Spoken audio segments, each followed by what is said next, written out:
గాజాని ఆక్రమించుకోవడం తప్ప మాకొక మార్గం లేదన్నటువంటి ఇజ్రాయెల్ మొన్న సోమవారం ఒక్కరోజే 2,50,000 మందిని తరలించేసింది తీర ప్రాంతాలు. ఈ దాడుల్లో 89 మంది చనిపోయారు, 90 మంది గాయపడ్డారు, మరికొంతమంది చిన్న చిన్న గాయాలతో బయటపడ్డారు. మొత్తానికి 2,50,000 మంది ట్రక్కులు, సైకిల్స్, స్కూటర్స్, లారీలు ఏవి దొరికితే ఏ ఉంటే వాటితో వెళ్లిపోయారు, సామాన్లతో సహా.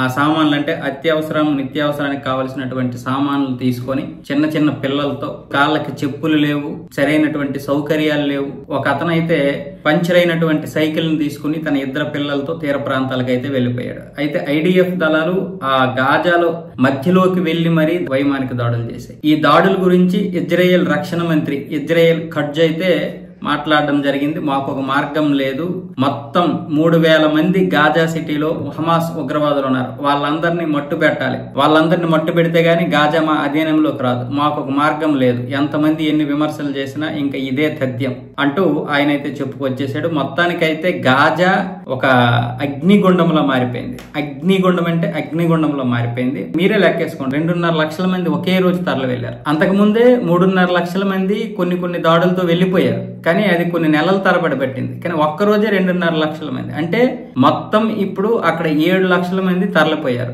అంతకుముందు 3.5 లక్షలు, ఇప్పుడు 2.5 లక్షలు, మధ్యలో 1 లక్ష మంది, మొత్తం 7 లక్షల మంది పోయారు. ఇంకా మరొక 3 లక్షల మంది ఇంకా అక్కడ ఉన్నారు. వాళ్ళను కూడా తరిమే ఏర్పాట్లు అయితే జరుగుతున్నాయి. హమాస్ ఉగ్రవాదులు పూర్తిగా లేకుండా ఉంటే పాలస్తీనా ప్రజలు కూడా ఆ పట్టి ఏదైతే ఉందో గాజా పట్టి, ఆ పట్టిని వదిలేస్తే పూర్తిగా ఇప్పుడు ఇజ్రాయెల్ దళాలు దాన్ని ఆక్రమించేస్తాయి అంటే అది వాళ్ళ ప్లేస్ ఏనంట. 1500 సంవత్సరాలుగా జరుగుతున్నటువంటి పోరాటం ఇది. ఈ రోజు నిన్న జరిగింది కాదు ఇది. 1948లో స్వాతంత్రం వచ్చిన తర్వాత నుంచి ఈ పోరాటాలు ఎక్కువైపోయాయి, ఈ ఉద్రిక్తత పరిస్థితులు మరింత ఎక్కువైపోయాయి. ఎందుకంటే చుట్టూ ఇస్లాం దేశాలు ఇజ్రాయెల్ ని కమ్మేసి దాన్ని కూడా ముస్లిం దేశంగా చేయాలని ప్లాన్ చేశాయి, కానీ అది కుదరలేదు. కుదరకపోగా ఇప్పుడు రివర్స్ అయిపోయింది అంతా కూడా. అందుకే ఇజ్రాయెల్ కి వీళ్ళందరూ అంటే చాలా కోపం. చిన్నపిల్లలు కూడా ఎందుకు విడిచిపెట్టదంటే ఈ రోజు హమాస్ లో ఉన్నటువంటి ఉగ్రవాదులు, అలాగే పాలస్తీన్ లో ఉన్నటువంటి మిగతా ఉగ్రవాదులు, లెబనాన్ ఉగ్రవాదులు, వీళ్ళందరూ కూడా చిన్న పిల్లలుగా ఉన్నప్పుడే వీళ్ళందరిపై జాలి చూపించడం వల్ల ఈ రోజు ఉగ్రవాదులుగా తయారయ్యారు. అలా ప్రతి తరం కూడా అదే విధంగా ఉంది. అందుకే ఇజ్రాయెల్ ఇప్పుడు ఎవరి మీద